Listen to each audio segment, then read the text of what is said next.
Yes, sir. Welcome back to Fast Break Bets presented by BettingPros. You know me, you know the voice on the guys. Me, really real, villain real, Terrell Furman Jr. here at your service.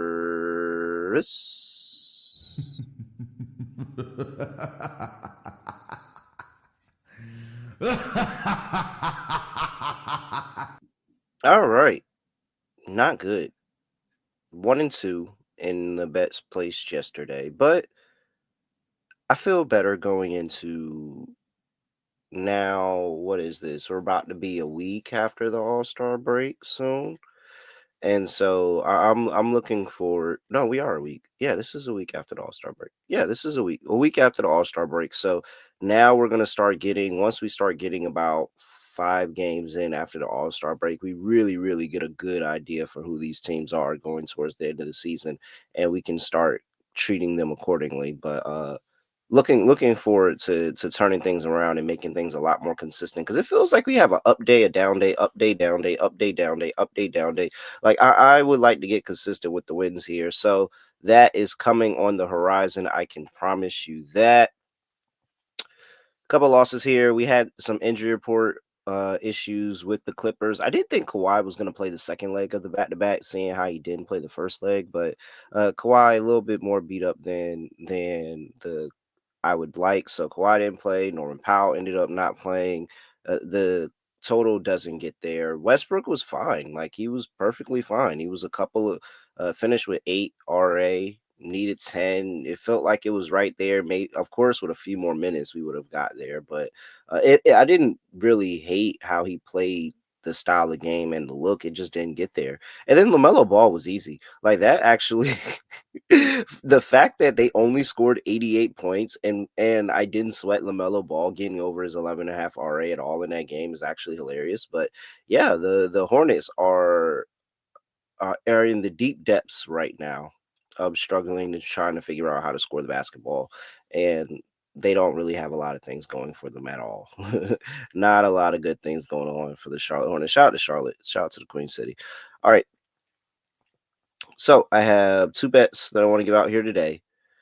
This is going to be a lot of bets going on a Tuesday. If you've been following along, I think you start to realize Tuesdays are really the heavy betting day in basketball because you have all the college basketball games going on. I'll be having 2 college basketball games drop on social. I'll be having my prop bet cheat sheet play drop on social as well. So that's an additional 3 bets to the 2 I'm giving out. And then on top of that, I got the college basketball live stream, 5:30 p.m. Eastern.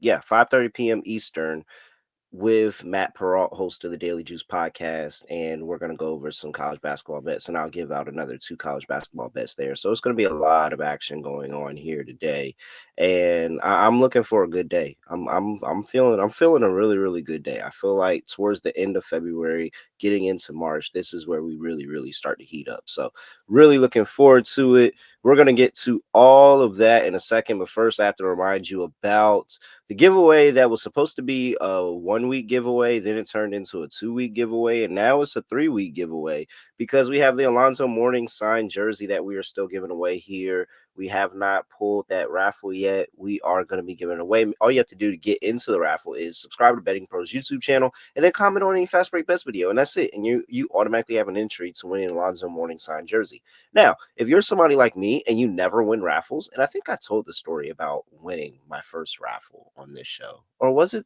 my other show? It is one or the other. I told the story about how I won my first raffle, and you never know until you try. I'll say that. And as somebody who never wins raffles, I continuously put my name in the hat for that one time that I might just happen to win a raffle. I think you need to do that too right here with this Alonzo Mourning signed jersey because you never know. It could be you. Subscribe over there to the Betting Pros YouTube channel and comment on any Fast Break Bets video, and you'll have a chance to win that autographed jersey. All right. Let's get into it. We've got 2 plays on the board. First play on the docket. I'm going over to Orlando, where the Orlando Magic. Orlando Magic. I can't remember how the song goes, but it goes something like that. The Orlando Magic going at home, welcoming the Number one, Cleveland Cavaliers to town. Magic are catching 6.5 at the crib. 224.5 is the total here. And let's start right there because with that total, and I'm pretty sure that's where I want to play this today.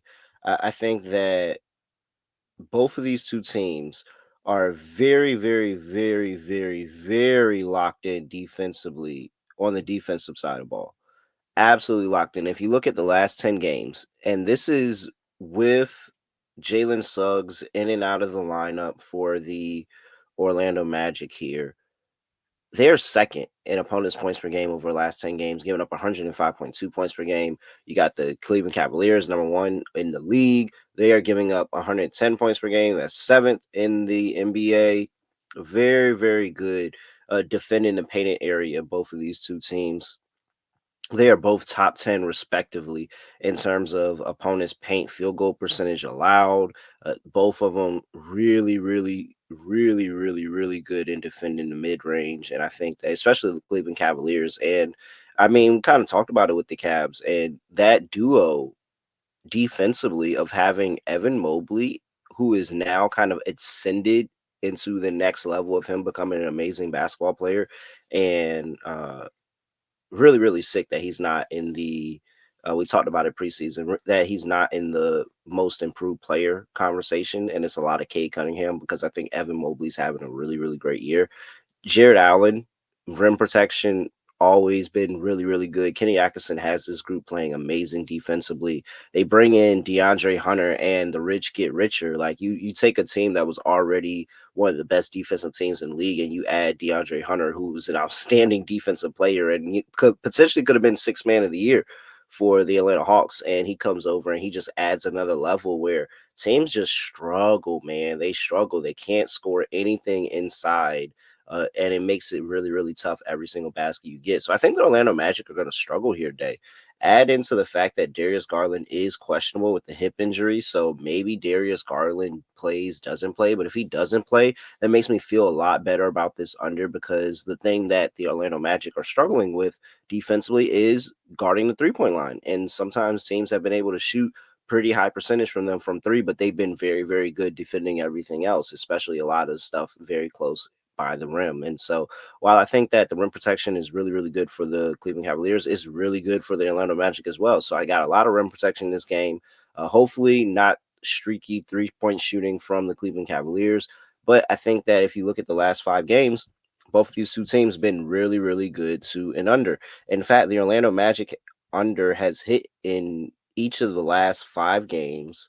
These totals are going way under 224.5 as well.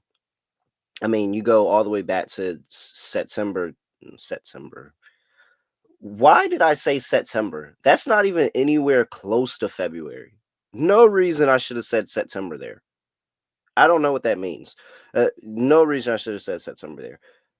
Nonetheless, February 10th, they played Atlanta, and it was 228 points scored in that game. You go Charlotte, and there's 188. They played Atlanta again, and that time is 222.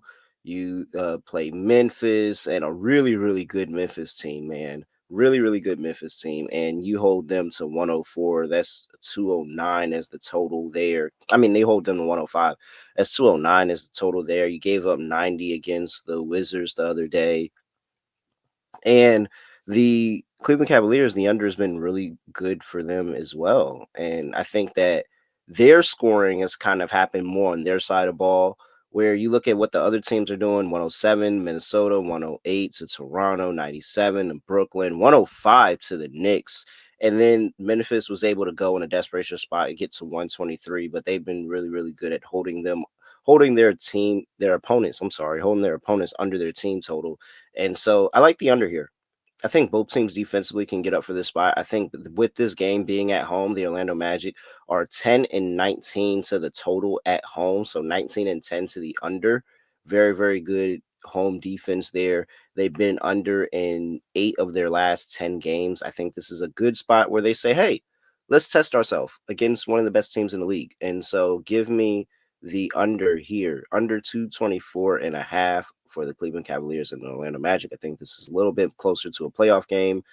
Also, you have the a little bit of a revenge factor too. These two teams played a playoff series against each other, so I think that Orlando's going to get up defensively a lot for this game, and I don't know if they're going to be able to get the win, but I do think that they're not going to let the Cavs go out there and just shoot the ball however they want. They're going to make things tough on them. This is going to be a grinded out defensive kind of game.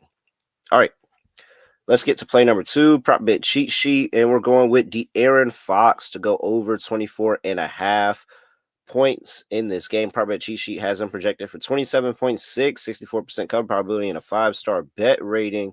And De'Aaron Fox, while he hasn't been long-term good to this number, he's just gotten over to this new team about 6-7 games ago now. He's been over this line in 3 of his last 4 games. And wait, I'm sorry. Hold on. Wait. No, 3 of the last 5 games. Thought I said 4. I think I said 4. 3 of the last 5 games, he's been over this number. He has been over this in 4 of his last 5 against the New Orleans Pelicans here. This is a back-to-back game set where they just played the Pelicans and got destroyed. And now they're playing them again. De'Aaron Fox didn't shoot the ball that well, but over the past couple seasons when De'Aaron Fox has played these deja vu games, I know you've heard me talk about the deja vu games, the back-to-back games in the regular season. When he's played these games over the past couple of years, he's actually really if he's had a poor shooting night the first night, he's had a really good shooting night and come back the second night and been able to adjust and been able to score. And they're going to need him. They need his scoring, especially seeing how they got ran out of the gym. And this team still thinks that, hey, we're on the outside end of a playoff spot and we can still do this even without Victor Wembanyama. So let's go out there and let's compete. And so I think that we're going to see a different version of De'Aaron Fox that is probably a little bit more comfortable because the Spurs are in this game a lot more than they were in the game on, what was that, Sunday? Yeah, Sunday. Yeah, so I think that they're going to be in this game a lot more. I think that we're going to see when the fourth quarter comes around and we get into crunch time, De'Aaron Fox kind of take over and kind of prove, hey, this is why you bring me in. You bring me in to be this kind of closer against the New Orleans Pelicans team that just really isn't that good. And defensively, they struggle at times. And so I think this is a prime bounce back spot for the Spurs overall, and just a good bounce back spot for De'Aaron Fox where I say, hey, he gets to his shot, he feels a lot more comfortable, and he puts his team in a situation where they can win the game. So I like De'Aaron Fox to go in here and have a good game over 24.5 points. Just looking at a couple of guards going up against the Pelicans, you had Kyrie, who had 35. You had Zach LaVine, who had 32. You had Keon Ellis, who had 27. I'm sorry, not 37. He had 27. By the way, Keon Ellis had 27. He had a points prop of 7.5. Jesus Christ. You got 31 from SGA. So they've given up some big games to the guards over the past 5 games. And so I think this is a really, really big spot for De'Aaron Fox here to just have yet another good game as he really, really, really starts to get acclimated to this Spurs system and he starts to look a lot more like himself and what we knew in Sacramento. So I like De'Aaron Fox for a good bounce back game here today. Those are my 2 plays. Fast break bets. Give me the under 224.5 for the Magic and the Cavs, and give me De'Aaron Fox to go over 24.5 points. There we go. All right. I'm at really real underscore. Give me a follow at BettingPros on X and TikTok, at BettingPros NFL on Instagram and YouTube.com/BettingPros, where you can subscribe, leave a comment, and you'll have a chance to win that Alonzo Mourning signed jersey as we talked about. All right. With that, I have nothing else to say, nothing else to do. No other way of ending the podcast. Just going to end it like this. We are out of here.